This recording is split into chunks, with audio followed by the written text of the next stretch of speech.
The final Eagles 53-man roster has arrived. A couple surprising cuts, but were these the right decisions? We will break all of it down right here coming up.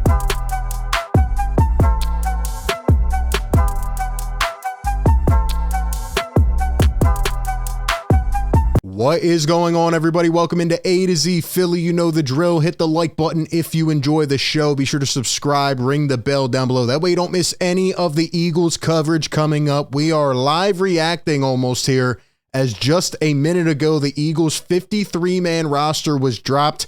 Took a quick glance through, couple surprising cuts, but a lot we went through and deciphered, who should make it, who should not. Let me know down below in the comments section if there are any eye openers to you. Are there anywhere you go and look and say, man, I don't know why they did that. I don't know why they kept this guy. Also, a trade just happened as well, so we will get into all of the madness. But before we do that, a quick shout out to our sponsor of today's video, BetMGM. Enjoy all your favorite sports like never before at BetMGM. Sign up using code ATOZPA and receive up to $1,000 back in bonus bets if you don't win your first bet. When you register with BetMGM, you'll get instant access to parlay selection features, live betting options, player props, and daily boosted odds specials. And with BetMGM at your fingertips, every play and every game matter more than ever. So find out why BetMGM is the king of sportsbooks. Sign up today with bonus code ATOZPA and get up to $1,000 back in bonus bets if you don't win your first bet. Visit BetMGM.com for terms and conditions. All right. Let's jump right into it. One quick tidbit from around the league. Adam Schefter just put this out. He says that Indianapolis Colts running back Jonathan Taylor will not be traded. The Colts did not find what they felt was fair value for JT, and he is now expected to remain on the PUP list, which will make him ineligible to play the first 4 games of the season. This is just crazy, right? With the whole injury going on, and they were talking about 2 sleeper teams. Maybe one was the Eagles, but nobody ended up giving what the Colts were probably demanding, given his value, right? But they don't want to pay him. So, man, just an interesting situation. We'll have to, wait and see how that plays out. Maybe they end up giving him away eventually for nothing. But the other big news before we jump right into the roster cuts is that the Eagles actually went out and made a trade. That is right. And I'm not going to try to pronounce this guy's last name, but we're just going to call him Albert. Okay. They acquire Albert from the Denver Broncos and a 2025 7th round pick in exchange for a 6th round pick. Now, I do not know too much about this player, but reading just a few things and a couple articles that were already put out, the guy seems to have good size and good speed. And, he's just really been a stash type of player the last couple years. I think he's been in the league for 3 years now. He's 6'5", 258, and he ran a 4.49. So kind of that unique blend there of size and speed. And really, he has not had much of an opportunity with Denver, right? They've gone out and gotten a couple other pieces, and he really, has never had his opportunities materialize. And Howie Roseman says, you know what? This is a guy almost like Isaiah Rodgers, right? Who hasn't played much or is not going to be playing much. We'll go out and we'll stash him. Maybe he ends up getting an opportunity. This might signal the end for maybe a guy like Grant Calcaterra, but there's a lot more upside here, a little bit younger. And he's out here with some intangibles, that have been shown at least throughout college. And hey, man, the Eagles go out and they make a pickup, right? Maybe this could be one of those crazy Howie Roseman trades where we look back, say next year or the year after, and we're looking at it saying, wow, how did he pick this guy up, for a 7th round pick? He did the same thing last year on this day with CJ Gardner-Johnson, and we see how that worked out. So welcome, Albert, to the city of brotherly love, and he is going to be on the roster. And here are the official Eagles roster cuts and a couple surprising names right off the bat. I mean, we expected probably Devin Allen to get cut, right? How about Britton Covey? I thought it might be one or the other now, given the whole practice squad thing, right? These guys can get waived, and then, if no other team claims them, they could end up finding themselves back on the Eagles roster. So I'm sure the Eagles front office has more intel, right? They may know, certain leads on guys or guys that probably won't get claimed by anybody. Maybe that's how they feel about Britton Covey right now. Nobody's going to go out and take a flyer on him, so he might end up coming back. But right now, who is going to return the Eagles kicks, right? Is it going to be Boston Scott? Is it going to be Olamide Zaccheaus, right? Who's going to be that guy? I mean, Greg Ward got cut as well for about the 84th time, and, he might end up coming back to practice squad. I wouldn't even mind if they brought him back and he ended up returning kicks. Mekhi Garner was the odd man out in terms of the cornerback room. We'll talk about what that means in just a second. We knew Kennedy Brooks was on the way out. Tyree Jackson, the hometown kid who made a nice play in the last preseason game. Tyreek Maddox-Williams is out.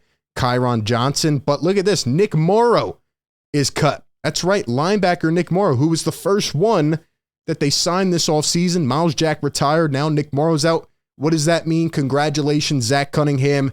You are the starting linebacker next to Nakobe Dean. It'll be Nakobe Dean, Zach Cunningham, and Christian Ellis made the roster as well.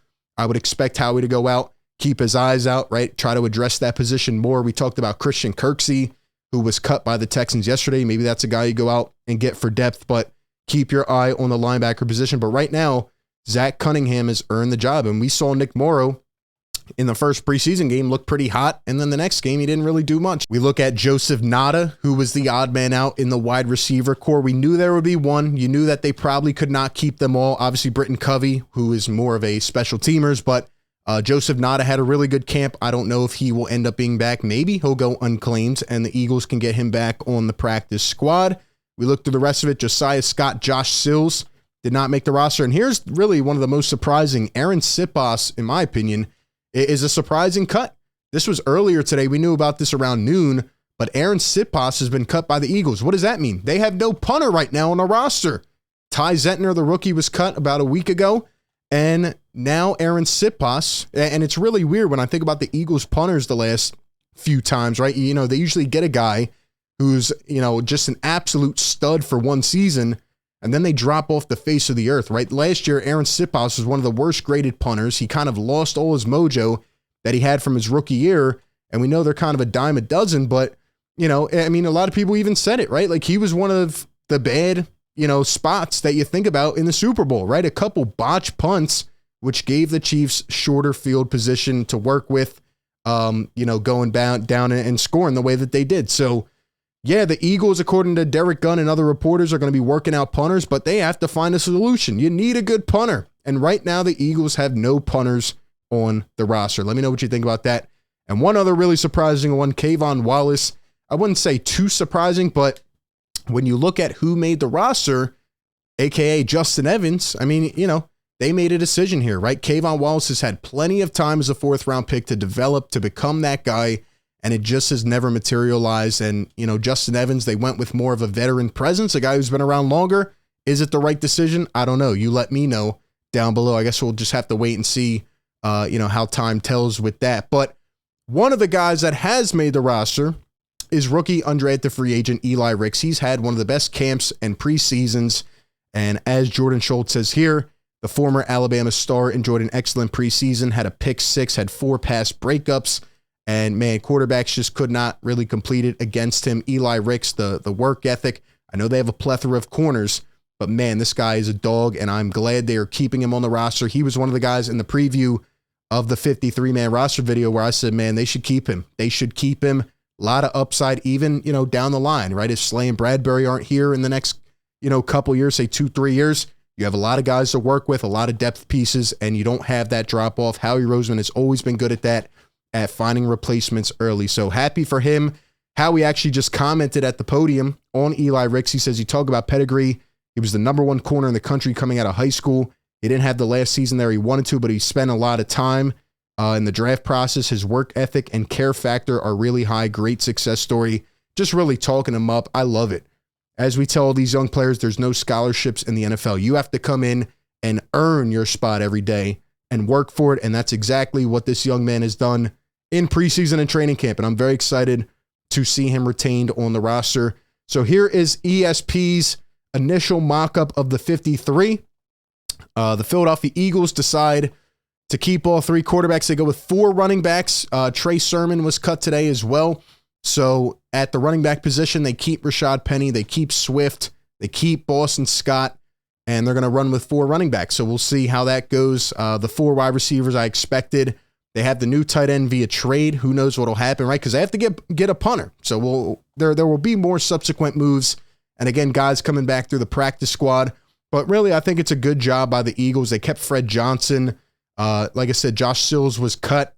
Patrick Johnson was kept as well. 7 DTs. I was expecting at least 6, but they go with 7.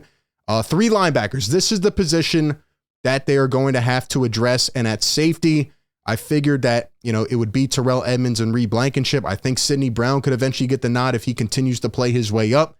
Justin Evans over Kayvon Wallace. A little bit surprising for me, given that it feels like Evans has already reached his peak, but maybe Kayvon has as well. And man, we'll have to wait and see how it goes, going forward. But they do have 7 corners.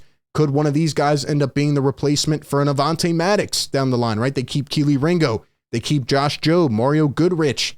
All these guys have showed a lot of potential. And of course, Eli Ricks as well. So that is your 53-man roster. That's how it rounds out.